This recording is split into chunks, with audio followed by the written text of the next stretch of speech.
Jesucristo. Una tigit sa lahat, ang pinakamataas na pagpupurit pasalamat, kaluwalhatian at kadakilaan ay tangi lamang sa ating Diyos na buhay at makapangyarihan. Walang iba sa ating pinakamamahal na Jesucristo. Ako po'y nagpaabot ng dobling paggalang, pagbati po ng isang magandang hapon sa ating pong beloved Honorable Evangelist Joel Almeida, the end-time prophet of our loving God. We love you so much po, beloved Pastor. Thank you so much for all the prayers and sacrifices. At hindi po natin malilimutan kailanman ang mga turo't aral na iniwan ng ating beloved Honorable Evangelist Joel Almeida, the end-time prophet of ating turo at aral na iniwan ng ating beloved Honorable Pastor, our beloved Mama Dear. At ako po'y nagpapabot din ng paggalang, pagbati sa beloved whole Almeida family. Tsaka lang pong mga mahal sa buhay, purihin nating malapay noon sa ating pong mga visitors from US. At sa lahat po ng ating mga pinagpalang kapatiran, mga baguhan. At sa lahat po ng ating mga viewers sa ating pong live webcast. At pinasasalamatan ko po ang ating pinakamahal na Jesucristo sa dakilang pagkakataon. Muli na ipinagkalob sa akin mga minamahal upang papurihan, pasalamatan, dakilain ang kamanghamanghang gawa ng ating Diyos sa aking buhay, mga minamahal. 34 na taon nang nakaraan, way back 1989, mga minamahal. Isa po ako sa kabataan, mga minamahal, na nag-iisip ano ang nangyari sa aking buhay. Sapagkat ako po, mga minamahal, ay sinilang sa kahirapan. Lumaki po ako sa bangketa ng Prisco at Muñoz Market. Mga minamahal, yan po ang aming buhay. Subalit meron lamang isang pangarap ang aking mahal na nanay, na kami ay makatapos ng pag-aaral at yan daw ang aming kayamanan. Kaya naman sa kabila ng kahirapan, mga minamahal, pinilit po na inyong bang lingkod na ako po ay makapag-aral. Kumuha ko po ako ng 5-year course of architecture at sa loob ng 5 taon, ako po ay nakagraduate at yun na ang aking kagalakan at inaasahang simula ng isa naming magandang buhay. Subalit, mga minamahal, sa aking pag-apply sa ibang bansa, way back 1987, mga minamahal, ako po ay gumraduate sa dako ng FEU at ako po, mga minamahal, ay nag-apply after graduation sa ibang bansa. Ang palitan ng dollars noon ay 27 pesos. At para sa akin, yun ang simula ng isang magandang kapalaran, isang magandang kinabukasan. Subalit ako po ay na-diagnose na ako pala ay may karamdamang ketong. Subalit ayaw sabihin ng aking doktor, pinilit ko siya. Sabi ko, Dok, sabihin mo sa akin ano ang aking karamdaman, sapagkat nagbubulungan sila ng aking mahal na nanay. Sabi ng doktor, gusto mo talagang malaman, ang karamdaman mo ay ketong. Noong panahon na yon, mga minamahal, way back 1980s, na-imbento na ang 5 gamot sa ketong. At ang isa ron, mga minamahal, ay parang toothpaste na kasilaki lamang ng aking hinliliit. Way back 1987, ang presyo niyan, mga minamahal, ay 57 plus pesos, mga minamahal. At ginagamit ko yan sa aking katawan kapag ito ay sumugat na. Subalit pagkatapos ng 1 taon, mga minamahal, yung aking ginagamit na parang toothpaste sa aking katawan, maliban sa 4 na tabletas na aking iniinom, capsule, ay hindi na po gumaling pa ang aking karamdaman, bagkus lumala na ang aking sugat. Kaya sa 2 taon, mga minamahal, for 2 years of medication, ako po ay nagtanong sa aking doktor. Ang tanong ko sa kanya, Dok, kailan ako gagaling? Ang sagot niya sa akin, hindi ko alam sa'yo. Kinakailangang itapon ka sa leprosarium, and that was 1989, mga minamahal. Kinabukasan, ako'y kukunin sa aming tahanan upang itapon sa leprosarium. Kaya naman, 1:00 na madaling araw, ako ay nag-iisip at nagtatanong sa aking sarili. Marami akong katanungan, walang kasagutan. Ang tanong ko ay bakit? Bakit ganito ang aking kapalaran? Nasaan ang Diyos na aming tinatawagan? Sapagkat sa murang isip, mga minamahal, alam ko lang may Diyos. Sapagkat ang nanay ko'y kapangpangan sa aming tahanan, maraming Diyos, mga minamahal.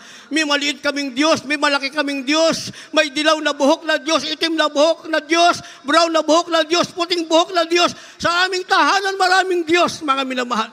Kaya alam kong merong Diyos at sa aming tahanan, dahil kapangpangan ng aking mahal na nanay, every week, merong padasal sa amin. Kaya pag Diyos ang pinag-usapan, alam kong may Diyos, mga minamahal.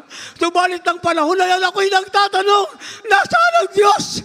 Bakit ito ang aking kapalaran na paano ko bibigyan ng katuparan ng aking pangarap? Isang bagay na lamang ang aking naisip, 1:00 na madaling araw, na ako ay magpakamatay at uminom ng lason. Subalit, bago ko mainom ang lason, mga minamahal, doon sa aming lamesa ay may bulletin today ang nakalagay, attend Jesus Miracle Crusade. Nung mabasa ko, mga minamahal, ang paanyaya ng ating pinakamamahal na Hesus Kristo, sa kaisip, bakit ganito ang aking buhay? Nagkaroon po ako ng insomnia. 3 buwan ako hindi makatulog, 24/7, mga minamahal, hindi po ako makatulog. At yung darating ang isang bagong taon, nasa ibabaw ko ng aking bubungan, ako'y umiiyak, mga minamahal, huminto ang aking pangarap, at wala na katuparan, wala katiyakan na ano ang magiging aking kapalaran. Kaya, mga minamahal, nung mabasa ko ang paanyaya ng ating mahal na Panginoon, ako po ay nakatulog, mga minamahal, first time sa aking buhay. Sa loob ng 3 buwan, ako'y inantok at nakatulog at ako'y gumising. Mataas na ang sikat ng araw. Naalala ko yung aking binasa, mga minamahal, attend Jesus Miracle Crusade, nung aking binalikan. Tinignan ko, mga minamahal, saan ang gawain ng ating mahal na Panginoon. At dito sa Amoranto, mga minamahal, Wednesday, September 27 ng gabi. Alas 7 na ako'y dumating, halos matatapos ng gawain, mga minamahal. Sa aking pagdating, sinalubong ako na matamis na presensya ng ating mahal na Panginoon. Grabe ang aking pag-iyak, halos hindi ako mupo, mga minamahal. Nung matapos yung ating service, ang tumatayo noon sa altar call, ay walang ibang ating beloved, Honorable Stand Pastor, our beloved Mama Din. Inanyayahan niya ang lahat ng baguhan dumalo sa harapan. Sa mga baguhan, ako ang unang-unang tumakbo sa harapan, mga minamahal. Habang naka-line up ang mga prayer warriors at mga preachers, ang ating beloved Honorable Pastor ay nakaluhod, mga minamahal, as backup prayer. Ang tanong sa akin ng isang ordained preacher, ano ang karamdaman mo? Mabilis ko siyang sinagot. Ang sabi ko, ketong po ang aking karamdaman, at siya'y nanalangin sa pangalan ni Jesus, pinalayas ang karamdaman ketong. Pagkatapos manalangin na, nakaramdam ako, mga minamahal, ng isang ibang pakiramdam sa aking katawan. Hinubad ko ang aking jacket, mga minamahal. Paghubad ko ng aking jacket ay aking napag-alaman, wala na pala ang aking karamdaman ketong. Kaya nung gabing yan, mga minamahal, umuwi ako sa aming tahanan. Grabe ang aking kagalakan. Ang tanong ng aking kapatid, saan ka nang galing? Sapagkat hindi na po ako lumalabas ng bahay, mga minamahal. Naghihintay ako ng katapusan ng aking buhay. Subalit nung gabi na yun, ako'y lumabas. Ang tanong niya, saan ka galing? Isang salita ang aking nasabi. Ang sabi ko, langit, langit ang aking pinuntahan. At mula noon, mga minamahal, ako'y nagpatuloy maglingkod sa ating pinakamamahal na Panginoong Jesucristo. At sa aking patuloy na paglilingkod, mga minamahal, nangangaral po ang ating ginagalang mahal na pastor, beloved evangelist, well-done, the end-time prophet of our loving God. Nakaupo ako dyan, mga minamahal, sa grandstand, at siya ay nangangaral. Ang sabi niya, kung ikaw ay gumaling sa karamdaman mong ketong, wag na wag kang absent, patuloy kang dumalo. Pag hindi ka na dumalo, babalik ang iyong karamdamang ketong. Noong panahon na yun, hindi kami makakilala, mga minamahal, pero ang turo ng kanyang kamay ay direkta sa akin, at pero meron kapangyarihang tumulak sa akin. Grabe ang aking takot, mga minamahal. Kaya naman nagpatuloy akong maglingkod sa ating pinakamamahal na Panginoong Jesucristo, at lumipas na ang mahabang panahon. Sabi sa akin ng doktor, isang araw na hindi ka uminom ng gamot, 1,000,000 times ang multiply ng germs sa iyong katawan. Yun ay totoong nangyari, mga minamahal. Sapagkat nawa ako hindi na makapunta sa ibang bansa, mga minamahal, humiwalay na ako ng business sa aking mahal na nanay. Nagtayo ako ng Lois General Merchandise dyan po sa dako ng Muñoz. At inaabot, mga minamahal, ang aming delivery hanggang alas 3 ng hapon. Alas 5 ng madaling araw, kinakailangan bukas na kami, mga minamahal. Bubagsak ang aking katawan. At doon ko na pag-unawa, mga minamahal, ang maraming pera, ang masarap na pagkain, ang damit na isusuot mo sa iyong katawan, ay wala nang halaga pa kapag ang karamdaman mo ay malala na, at ang katawang lupa mo ay wala nang pagkain pang tatanggapin, wala nang isusuot pang damit, mga minamahal, at ang perang meron ka, hindi mo na pakikinabangan, bagkos na naisin mo pang bawiin ka na lamang ng buhay. Subalit salamat sa ating pinakamamahal na Panginoon, mga minamahal. Ako'y nanalangin maging isang manggagawa sa malalaubasan ng ating mahal na Panginoon. 1991, January 4, mga minamahal, na ako'y pumasok sa pastoral house, at doon ay aking natuklasan, mga minamahal.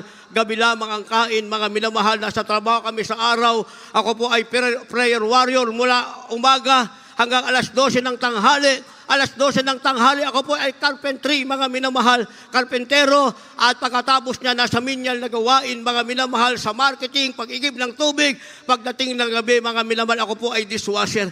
Kulang sa tulog, kulang sa kain, kulang sa pahinga. Lahat ng doktor na bawal sa akin, sinabi ng doktor na bawal sa akin, sa loob ng pastoral house ay aking naranasan. Subalit, lumipas ang panahon. Mula 1989 up to now, last September 27, ay 34 na taon akong naglingkod sa ating mahal na Panginoon. Ang karamdamang ketong na umalis sa aking katawan ay kailanman hindi na ibinalik ng ating mahal na Panginoon by faith hanggang rapture. Purihin ang ating mahal na Panginoon. At yung doktor na tumingin sa akin, siya'y umiyak, mga minamahal. Pagkatapos ng minor test, inabot niya ang kanyang kamay sa akin at sinabi niya, congratulations, buhay ang Diyos na iyong pinaglilingkuran. Siya man ay nagbabautismo sa pangalan ng ating mahal na Panginoon at naglingkod sa ating pinakamamahal na Jesucristo. Tunay na tayong lahat ay pinagpala ng ating mahal na Panginoon. Ang ating natagpuan ay Diyos na buhay, Diyos na nagpapagaling na karamdaman, Diyos na tumutugon sa panalangin. Walang iba ang ating pinakamamahal na Panginoong Jesucristo. At ang lahat ng yan ay sa pangunang panalangin ng ating beloved noble evangelist Joel de Almeida, the end time prophet of our loving God. Ang lahat ng kapurihan, pasalamat, kawalhatian ay tangi lamang sa ating Diyos na buhay at makapangyarihan, walang iba sa ating pinakamamahal na Panginoong Jesucristo.